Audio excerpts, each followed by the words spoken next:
Обращение к Аллаху посредством истихара считается самым успешным, значимым и верным методом для выбора решения в тех случаях, когда человек сомневается. Сподвижники говорили, пророк, саллаллаху алейхи вассалям, обучал нас молитве истихара, так же, как обучал сурам из Корана. Пророк, саллаллаху алейхи вассалям, обучал их совершать истихар, и сподвижники говорили, ничего мы не записывали, кроме ат-тахият и метода совершения истихара. Посланник, алейхиссаляту вассалям, сильно желал их обучить этому.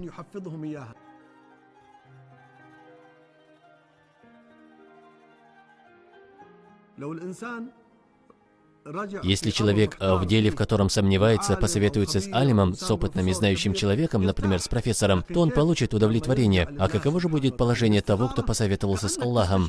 Истихар – это совет с Аллахом. В своем деле ты советуешься со Всевышним, то есть ты говоришь: «О Аллах, выбери для меня лучшее по отношению к Тебе».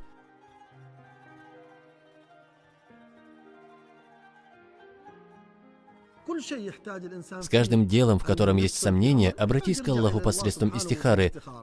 Будь это важные дела типа женитьбы или вопросы по поводу должности, путешествия и тому подобное. Можно обращаться и с ежедневными простыми делами. Если человек каждый день будет советоваться с Аллахом, совершать истихар, то все его дела будут благими. Всевышний каждый день его дела будет направлять на благое. Поэтому ученые совершали истихар каждый день во всех своих делах, предоставляя право выбора Аллаху. У человека нередко бывают сомнения, когда приходится делать выбор между двумя вариантами. Это выбрать или то. Или возникают колебания насчет какого-либо дела, сделать его или не сделать. В обоих случаях обратитесь к Аллаху, ведь это очень простое дело. Пророк, алейхиссаляту вассалям, сказал, когда пожелает один из вас совершить что-либо, пусть совершит 2 желательных ракаата. Ученые говорят, что в этом намазе читают суру Аль-Кафирун и суру Ихлас. Затем читают это дуа. Аллахумма анни астахирука би'ильмик, ва астагдирука бигудратик, ва ас'алука мин фадлик, فإنك تقدر ولا أقدر وتعلم ولا أعلم وأنت علام الغيوب اللهم ما عزمت عليه من هذا الأمر تسمي الأمر والأمر المحتار فيه إن كنت تعلم أن هذا الأمر خير لي في ديني ودنياي ومعاشي ومعادي وعاقبة أمري وعاجله وآجله فاقدره لي ويسره لي وإن كنت تعلم أن هذا الأمر شر لي في ديني ودنياي ومعاشي ومعادي وعاقبة أمري وعاجله وآجله فاصرفه عني ثم اقدر لي الخير حيث كان. О Аллах, я прошу Тебя выбрать лучшее Твоим знанием. Я прошу силы от Тебя посредством могущества Твоего. Поистине Ты можешь, а я не могу. Ты знаешь, а я не знаю. О Аллах, поистине это мое дело. Здесь упоминается то, что вы намерены сделать. Если полезно для меня, моей религии, для мирских дел, для исполнения моих планов, мирских и ахиратских, то сделай это судьбой для меня, и ниспошли мне благодать в этом деле, и облегчи мне его совершение. А если это дело вредно для меня и моей религии, для мирских моих дел, для моих планов, мирских и ахиратских, отврати его от меня и приблизь то, что лучше, где бы оно ни было, и удовлетвори меня этим. После чтения этой молитвы человек будет спокойным, удовлетворившимся, у него появится решимость.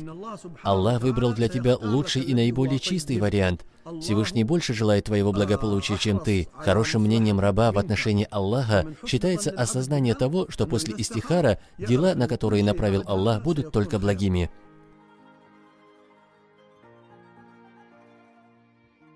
Многие люди спрашивают, а как узнать результат истихара? Как узнать, на какое дело направил меня Аллах?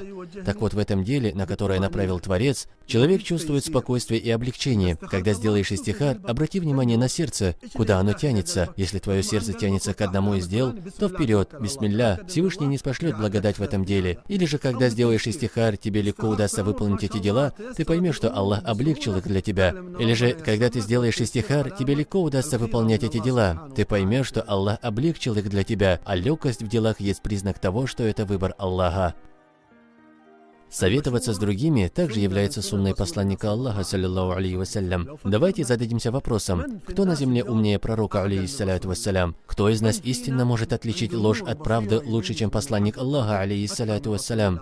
Ему не спосылались откровения от Аллаха, однако Всевышний обучил его советоваться с другими. Всевышний Аллах сказал, смысл: «Извини же их, попроси для них прощения и советуйся с ними о делах». Благодать совета с другими удивительна. Пророк, алейхиссаляту вассалям, советовался с Абу Бакром, с Умаром, с группой сподвижников, советовался даже с женщинами, в частности с Умму Салямой, и следовал их советам. Советовался с Сальманом аль-Фариси, который посоветовал посланнику, алейхиссаляту вассалям, выкопать окоп. Было немало случаев, когда пророк, алейхиссаляту вассалям, последовал советам тех, кто был возле него. Есть ли среди нас человек более разумный, чем посланник Аллаха, саллиллаху алейхи вассалям, чтобы говорить: «Я не нуждаюсь в советах других»?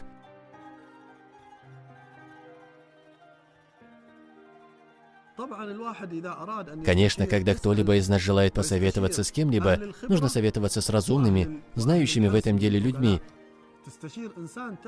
с теми, кто желает вам добра. В торговле советуйтесь с торговцами, в религии с алимами, в медицине с медиками.